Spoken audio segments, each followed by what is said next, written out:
오늘 말씀의 제목은 너는 내 것이라입니다. 제가 설교를 한 후에 많은 성도님들이 설교를 들은 후에 예화가 너무 재밌었다고, 예화는 기억하시는데 설교 말씀을 잘 기억하시는지 아닌지 잘 모르겠습니다. 그래서 너는 내 것이라, 이 말씀 끝날 때까지 꼭 마음에 새기시기를 소원합니다. 너는 내 것이라. 제가 질문 하나 하겠습니다. 지금 여러분이 가지고 계신 것 중에 가장 소중한 것 또는 가장 가치 있는 것이 무엇입니까? 집에 있는 거 말고요. 지금 앉아 있을 때 핸드폰이 될 수 있고요, 옷이 될 수 있고, 가방, 시계, 성경책이라고 대답하시면 너무 좋을 것 같습니다. 지금 가지고 있는 거 말고 이제 집에 있는 것도 다 포함해서, 내가 살아오면서 내가 가지고 있는 거 모든 거 다 포함해 가지고 다른 것은 다 양보해도 이것만은 양보할 수 없는 여러분이 가지고 계신 것, 그것은 무엇입니까? 한번 머릿속에 한번 아멘. 예, 아멘. 예, 정말 FM의 답인데요. 배우자라고 하시는 분은 없네요. 배우자, 하나님, 예수님 다음으로 또 배우자, 이렇게 하면 정답일 것 같습니다. 하지만 우리 마음속에 다른 게 떠오를 수도 있겠죠. 돈, 명예, 건강이 될 수 있고, 우리의 인맥, 그리고 스펙과 학벌이 될 수도 있을 것 같습니다. 또 다른 분께서는 자동차, 땅, 이런 것도 될 수 있을 것 같습니다. 가만히 생각해 보면 이 모든 것이 정말 여러분 것인지 한번 생각해 보신 적 있으십니까? 지금 여러분이 떠오르셨던 이 리스트 중에서 정말 이거 내 것인가 라고 생각해 보신 적 있으십니까? 부모님께 물려받은 것일 수도 있고, 또 믿음으로 고백하며 하나님께서 다 주신 것이지요 라고 고백할 수도 있을 것입니다. 하지만 어떤 분은 정말 진심으로 이거 내 겁니다, 이거 내 겁니다 라고 말하시는 분도 있을 것입니다.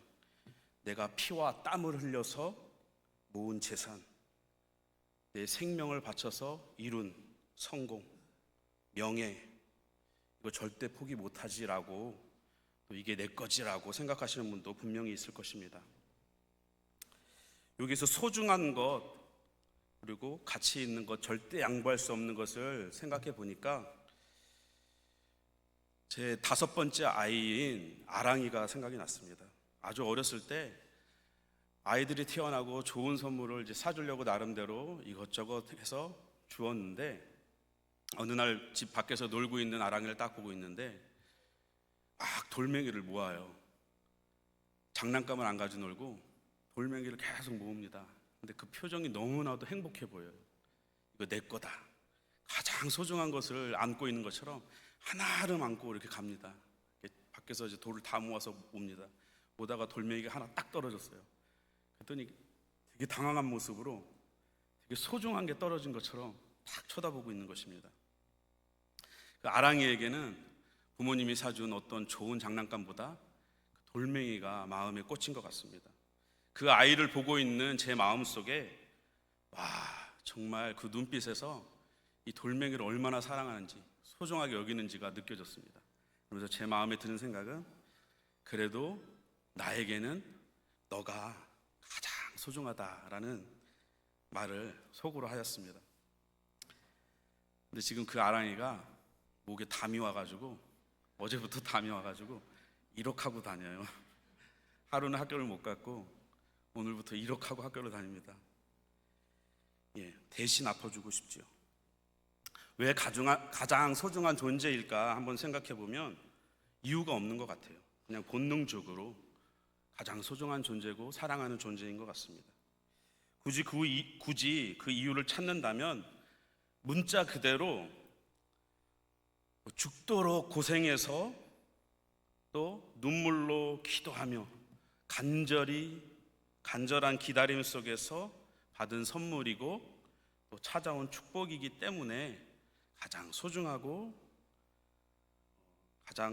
절대 포기할 수 없는 사랑스러운 자녀인 것 같습니다.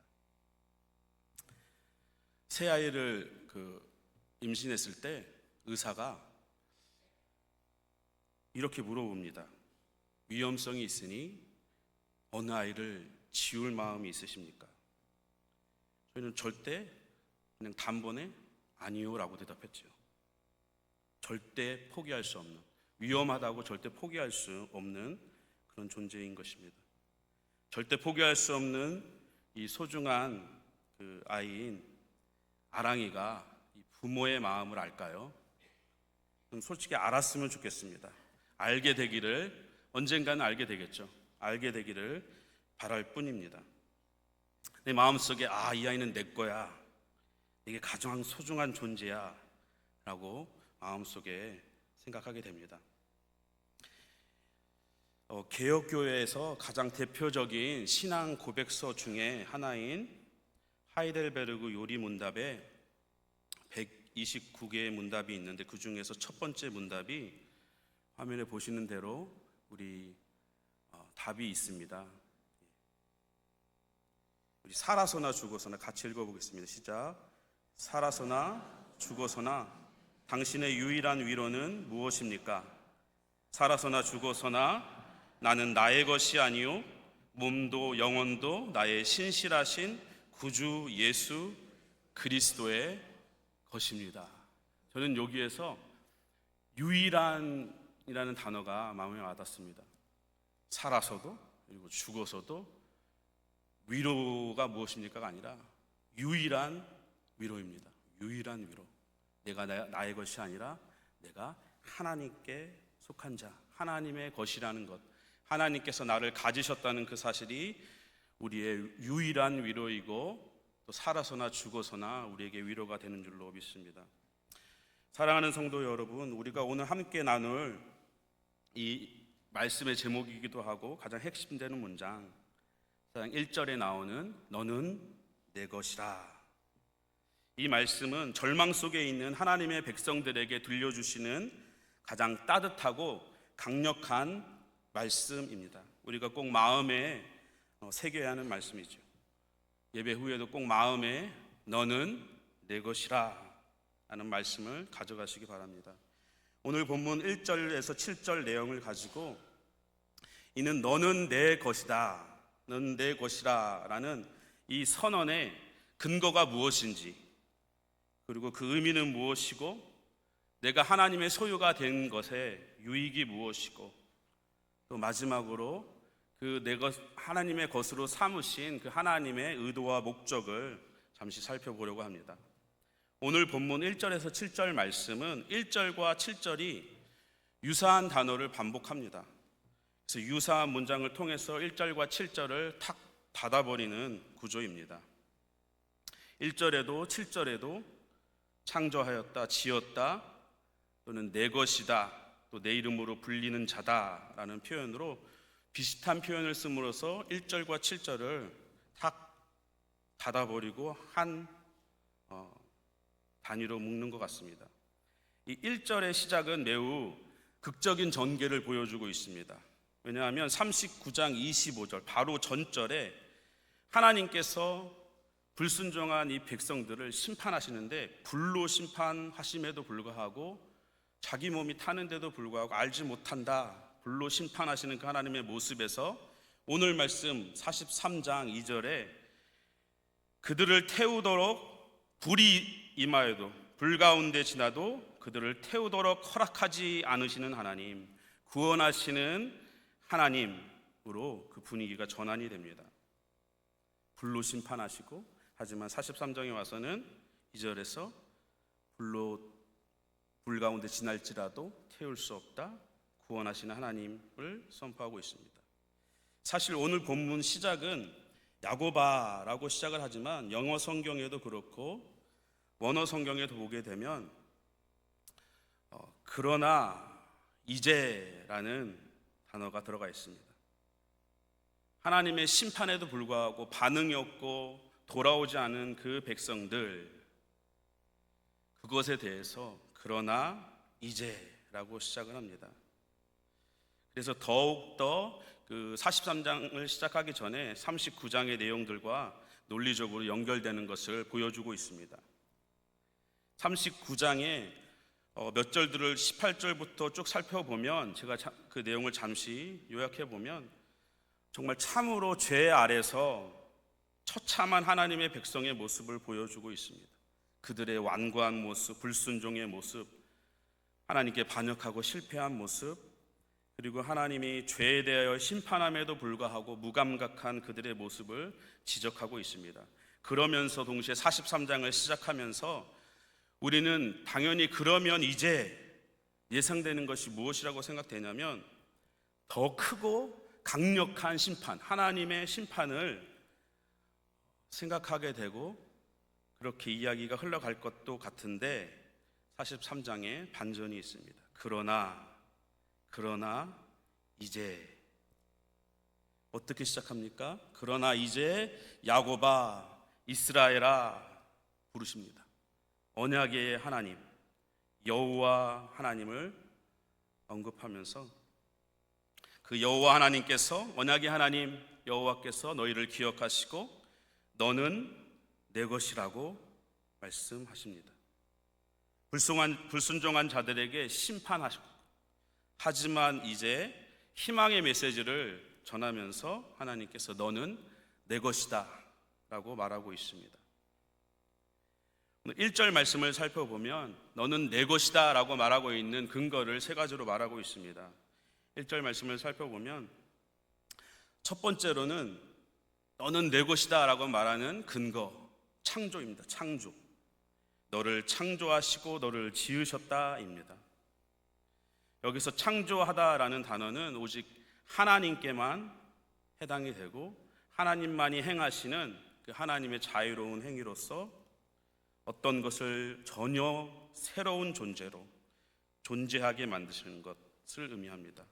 지으셨다라는 단어는 토기장이가 그릇을 빚듯이 의도와 목적을 가지고 형태를 만들고 다듬어가는 그런 단어이고, 그것을 의미합니다. 즉 하나님께서는 자신만의 백성을 가지기로 결정하시고 그들을 존재하게 하셨으며, 여러 상황들을 겪어가면서 그 물레 위에서 그들을 자신의 백성으로 빚어가셨다라는 것입니다. 다시 말해, 나는 너를 우연히 만든 것이 아니다. 나는 너를 목적을 가지고 빚었다라는 의미인 것입니다. 에베소서 1장 4절 말씀에 보게 되면, 우리 한번 같이 읽어보겠습니다. 시작.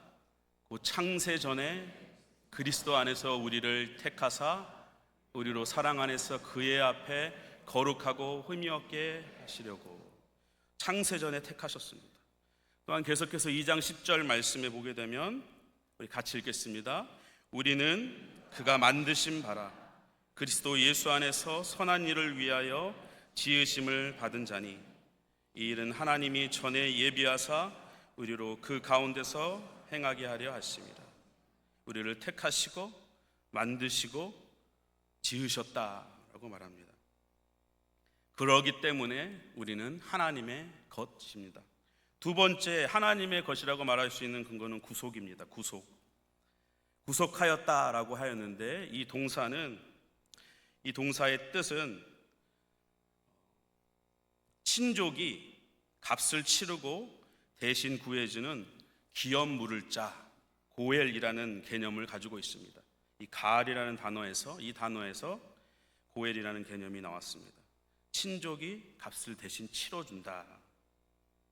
즉 하나님은 단순히 창조주가 아니라 자신이 창조하신 백성의 가장 가까운 친족이 되셨고, 그들은 그분의 가족이 되며 그는 그들의 모든 필요를 마치 자신의 것처럼, 자신의 가족의 것처럼 짊어지신다는 그 구속주가 되십니다. 마지막 세 번째 근거로는 친밀한 관계입니다. 지명하여 불렀나니 라고 말한 것처럼 하나님은 그의 백성을 이름으로 부르십니다. 이 사실은 하나님과 그 백성 사이가 얼마나 개인적이고 인격적인 관계인지, 친밀한 관계인지를 말해주고 있습니다. 그리하여 여호와 하나님은 창조주이시고 또 구속주이시며 친밀한 관계로 부르시는 그것을 근거로 하여 너는 내 것이다 라고 말하고 있는 것입니다. 그렇다면 하나님께서 소유한 백성, 하나님의 소유된 백성의 의미는 어떤 의미를 담고 있는 것인지 살펴보면, 우리가 살펴본 것처럼 야곱아, 이스라엘아, 이 말에서 이 하나님의 소유가 된다는 것, 하나님의 것이 된다는 것은 언약 백성이 되었다는 의미입니다. 아브라함에게 하신 언약, 모세와 이스라엘 백성 사이에 세우신 그 언약, 우리가 1절과 3절에 여호와 하나님, 너의 하나님이라는 표현이 나옵니다. 그 여호와 하나님이 그들의 하나님이 되고 그들은 하나님의 백성이 되고 그 하나님께서 백성 가운데 임재하시며 거하시는 것입니다. 하나님의 백성은 하나님과 함께 살아야 하고 그분 앞에서 살아가야 합니다. 그리고 하나님은 그들을 책임져 주시는 그런 언약 관계의 백성인 것입니다. 창세기 15장 말씀을 보게 되면 그 횃불 언약이 나옵니다. 언약의 당사자가 하나님과 이스라엘 백성이었지만 17절 말씀을 보게 되면 15장 17절, 창세기 15장 17절 말씀을 보게 되면 그 쪼갠 고기 사이로 하나님께서만 지나갔다라는 표현이 나옵니다. 하나님께서 일방적으로 그 언약을 끝까지 책임지고 생명 걸고 지키겠다는 하나님의 선언인 것입니다. 우리들은 예수 그리스도의 십자가로 이루신 구속의 은혜로 예수님의 핏값으로 세우신 새 언약 안에서 하나님의 백성, 언약 백성과 하나님의 자녀가 되었습니다. 3절 말씀을 보게 되면 내가 애굽을 너의 속량물로 구수와 스바를 대신 주었노라 라고 말하고 있습니다. 여기서 주었노라 라고 표현이 되어 있는데, 이것은 하나님께서 이스라엘을 구원하기 위해서 다른 나라를 희생시키신다는 표현입니다. 너를 대신하여 주었노라, 주었다라는 표현이 나오는데, 이 단어는 너를 대신하여 주었다라는 표현이 나오는데, 이 단어는 완료 시제입니다. 히브리어 단어상 완료 시제입니다. 문맥상 살펴보면 미래에 대한 확신을 나타내는 의미입니다. 미래에 대한 확신. 과거에 애굽을 무너뜨리고 자기 백성을 출애굽시키신, 노예 상태에서 구속하셨던 하나님께서 앞으로도 미래에도 기꺼이 자기 백성을 위하여 다른 나라를 필요하다면 내가 주기로 작정했다라는 의미인 것입니다. 줄 것이다, 주기로 작정했다라는 의미를 담고 있습니다. 왜 그렇게까지 하십니까? 이는 이스라엘이 하나님 보시기에, 오늘 말씀의 4절에 하나님 보시기에 보배롭고 존귀하며 사랑받는 자이기 때문입니다. 여기서 보배롭다는 말은 값비싸고 귀한 것을 의미합니다. 존귀하다는 것은 무게가 있다, 중요하다는 뜻입니다. 하나님이 보시기에 너는 값비싼 존재이고 너는 나에게 너무나도 중요한 존재이고 또 내가 사랑하는 존재이다 라고 말씀하십니다.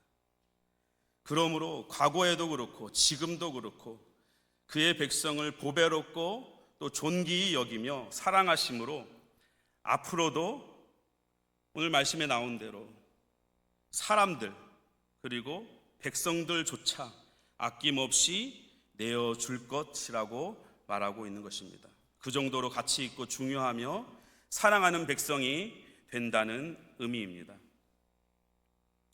예수님 안에서 우리는 가장 하나님 눈에 값비싸고 귀한 존재이고 중요한 사람들이고 사랑받는 존재인 줄로 믿습니다. 하나님이 너는 내 것이다 라고 얘기했을 때 너는 가장 존귀하고 보배롭고 사랑받는 자이다 라고 말하는 것입니다. 로마서 8장 32절에 자기 아들을 아끼지 아니하시고 우리 모든 사람을 위하여 내어주시니가 어찌 그 아들과 함께 모든 것을 우리에게 주시지 아니하겠느냐.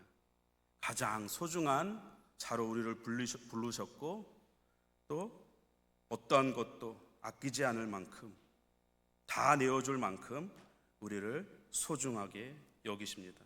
너는 내 것이라. 이것은 소유의 선언이 아니라 사랑의 언약의 선서이고 하나님의 사랑의 표현입니다. 그렇다면 하나님께서 소유한 백성의 하나님의 소유가 되는 것의 유익은 무엇일까 살펴보면 바로 하나님의 임재입니다. 하나님의 소유가 됐다는 것은 그분께서 우리와 함께 하신다는 말씀입니다. 2절 말씀에 보게 되면 내가 너와 함께 할 것이라고 말합니다. 환난과 어려운 가운데 내가 물 가운데로 지날 때 그리고 불 가운데로 지날 때 내가 함께 할 것이라고 말씀하십니다. 하나님은 결코 그의 백성을 버리지 않으십니다. 그들은 하나님을 포기하고 실패했지만 기먹은 자로 눈 멀은 자로 책망받았고 보고도 들어도 주의를 기울이지 않다고 책망받았고 하나님의 기준에 미치지 못했고 패배하였고 죄 가운데 불순종하였지만 영적으로 이해하지 못하고 무감각한 자들이었지만 그럼에도 불구하고 하나님은 그들을 포기하지 않으십니다. 그러므로 하나님께서 함께 하심으로 어느 곳을 가든지 물 가운데로 불 가운데로 가도 안전한 것입니다. 하나님이 함께 하시기 때문에 그의 백성들은 어떠한 어려움에서도 안전할 수 있는 것입니다. 또한 그분이 함께 하심으로 두려움은 사라집니다. 1절과 5절 말씀에 두려워하지 말라고 말씀하십니다. 내가 너와 함께 한다. 하나님의 것이 되므로 우리는 안전하고 두려움을 물리칠 수 있는 것입니다. 시편 23편 4절 말씀 내가 사망의 음침한 골짜기로 다닐지라도 해를 두려워하지 않을 것은 주께서 나와 함께 하심이라. 주의 지팡이와 막대기가 나를 안위하시나이다. 예수님 안에서 참 목자 되신 예수님 안에서 우리는 안전하고 또 두려움 없이 담대함으로 살아갈 수 있는 것입니다. 십자가에서 죽으시고 부활하신 그 승리하신 구원을 이루신 예수님의 사랑 안에서 우리는 늘 평안하고 담대할 수 있는 것입니다. 로마서 8장 37절에서 39절 말씀 우리 같이 한번 읽어보겠습니다. 시작. 그러나 이 모든 일에 우리를 사랑하시는 이로 말미암아 우리가 넉넉히 이기느니라. 내가 확신하노니 사망이나 생명이나 천사들이나 권세자들이나 현재일이나 장래일이나 능력이나 높음이나 깊음이나 다른 어떤 피조물이라도 우리를 우리 주 그리스도 예수 안에 있는 하나님의 사랑에서 끊을 수 없으리라. 아멘. 하나님이 우리를 소유하시고 우리를 늘 안전하게 지켜주시고 우리의 두려움을 물리쳐 주십니다. 마지막으로 너는 내 것이다 라는 이 말씀을 통해서 우리를 자신의 백성으로 삼으신 하나님의 의도, 목적 그리고 하나님의 소유된 백성의 삶의 목적이 무엇인지 살펴보면 바로 하나님의 영광입니다. 하나님께서 소유 삼으신 이유, 의도, 하나님의 영광을 위해서 소유된 우리 백성들의 목적은 하나님의 영광입니다. 5절에서 7절 말씀을 보게 되면 너뿐만 아니라 너의 자손, 내 자손의 귀환과 회복에 대해서 말씀하고 계십니다. 내가 하나님 자신이 오게 하겠다, 모으겠다라고 선포하십니다. 6절 말씀을 보게 되면 너와 내 자손, 그들은 결국 내 소유고 내 아들들이고 내 딸들이다 라고 말하면서 가두어 두지 말라, 또 오게 하라 라고 말씀합니다. 처음 1절 말씀에 창조하셨고 지으셨다, 구속하셨다, 또 우리를 친밀한 관계로 부르셨다라는 너는 내 것이다 라는 이 선언은 7절에서 다시 한번 강조가 되면서 창조하시고 구속하시며 그 관계를 맺으신 그 하나님의 목적이 우리 7절 말씀에 다시 한번 자신의 영광에 있음을 선언하고 있습니다. 내 영광을 위하여 창조한 자를 오게 하라.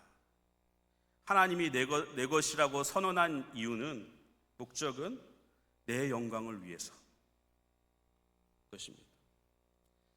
하나님의 영광은 그가 자기 백성으로 선택한 자들의 승리와 안전, 평안과 연결이 되어 있습니다. 하나님이 창조하시고 사랑하시는 백성들이기 때문에 그들이 잘 되는 것을 보고, 그들이 안전한 것을 보고 사람들이 하나님을 보게 되는 것입니다. 언약을 기억하시며 자기 이름을 위하여 백성과 함께 하시며 그들을 끝까지 책임지시는 그 하나님을 통해서 사람들은 하나님의 영광을 보게 됩니다. 내 이름으로 불려지는 모든 자, 곧 내가 내 영광을 위하여 창조한 자를 오게 하라. 그를 내가 지었고 그를 내가 만들었느니라. 우리 모두는 하나님의 영광을 위해서 창조된 존재입니다. 하나님의 영광을 위해서 하나님은 우리를 그분의 소유로 삼으셨습니다. 그러므로 우리의 삶의 목적은 성공이 아닙니다. 편안함과 안정이 될 수 없습니다. 우리의 삶의 목적은 하나님의 영광입니다. 하나님의 소유된 것을 기뻐하며, 하나님이 나를 창조하시고 내게 호흡 주신 것을 기뻐하고, 값을 치르시고 나를 하나님의 소유 삼으신, 가장 값진 피값으로 사신, 구속하신 그 하나님을 기뻐하고, 친밀한 교제 가운데로 하나님의 임재 가운데로 부르시는 그 하나님을 기뻐하며, 늘 그분의 임재 가운데 그분과 친밀한 교제를 나누는 것이 우리의 삶의 목적입니다. 하나님 아버지를 사랑하며 그분의 뜻을 이해하고 순종하며 끝까지 신뢰하신 예수님처럼 우리들도 성령 충만하여서 하나님의 임재 가운데 내가 그분의 것 사랑받는 존재다라는 믿음과 확신을 가지고 기뻐하며 찬양하는 삶이 되기를 소원합니다. 보배롭고 존귀하고 사랑받는 존재로 만드신 그 예수님의 십자가의 그 구원의 은혜를 날마다 감사하며 찬양하는 삶이 되기를 소원합니다. 세상은 끊임없이 우리에게 묻습니다. 너는 어느 소속이냐? 어느 회사 소속이냐? 무슨 일을 하느냐? 어느 교회 소속이냐? 너의 직함은 무엇이고 너의 직분은 무엇이냐라고 물을 수 있을 것입니다. 너의 가치는 무엇이냐고 물어볼 수 있을 것입니다. 세상은 우리들에게 돈이 많으면, 소유한 것이 많으면 가치 있다고 말할 것입니다. 하지만 하나님은 오늘 분명히 말씀하십니다. 너는 내 것이다. 이 한 문장이 우리의 정체성을 결정합니다. 너는 내 것이라. 우리가 살면서 가장 힘들 때가 언제입니까? 우리 삶에 실패를 했을 때, 그리고 버림받았다고 느낄 때, 또 아무런 삶의 의미가 없고 내 자신이 의미 없는 존재처럼 느껴질 때 우리는 이 말씀, 오늘 말씀, 너는 내 것이다, 이 말씀을 붙잡아야 합니다. 이 말씀은 감정이 아니라 오늘 말씀대로 하나님의 선언이십니다. 이 선언은 예수 그리스도를 통해서 완성되었습니다. 우리를 구원하시기 위해 예수님께서 생명을 주셨고 값을 치르셨기 때문입니다. 그래서 우리는 담대히 말할 수 있어야 합니다. 나는 결코 우연한 존재가 아니고 버려진 존재도 아니고 예수님 안에서 나는 하나님의 것이다. 늘 고백하실 수 있는 우리 모든 성도님들 되시기를 소원합니다. 기도하겠습니다.